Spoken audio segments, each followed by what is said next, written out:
imagine that we're doing damage with our hands anyways in competition. We're doing damage with kicks.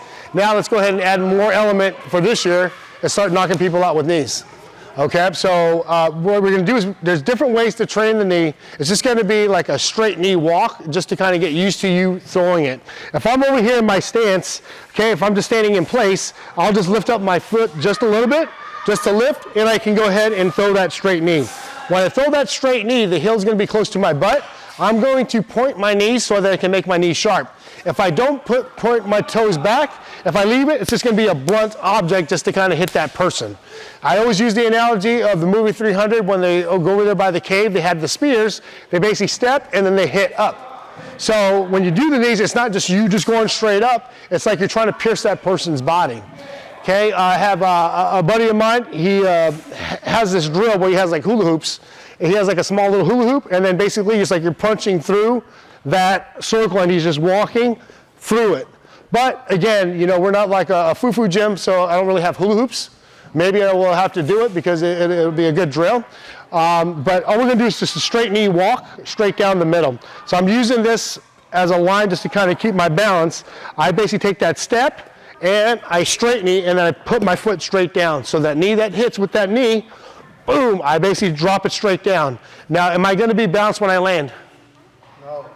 No, so what I'm gonna do is I'm gonna take multiple steps to get my balance, and then I'll go ahead and shoot my other knee, and I put it straight down just to get my balance.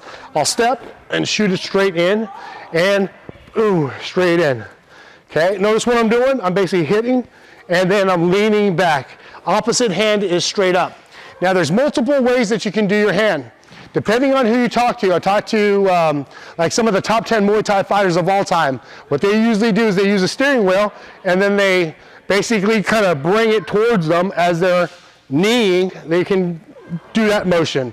For me, I was taught to just drop my hand just because it's just like a pendulum, right? Just to get my balance, I hit back into my stance. But the way you want to think about it is that the knee is going to be longer than your hand. So if some of you guys are thinking, okay, the hand is a long weapon, but guess what happened? What's longer? It's just not the knee being straight up, it's actually boom, where you're leaning back, so it's just a little bit longer, okay? So if I go ahead and drop my hand, make sure that the shoulder is protecting your face, okay? Now there's other ways that we can actually apply it, so I'm gonna show you that for the next drill.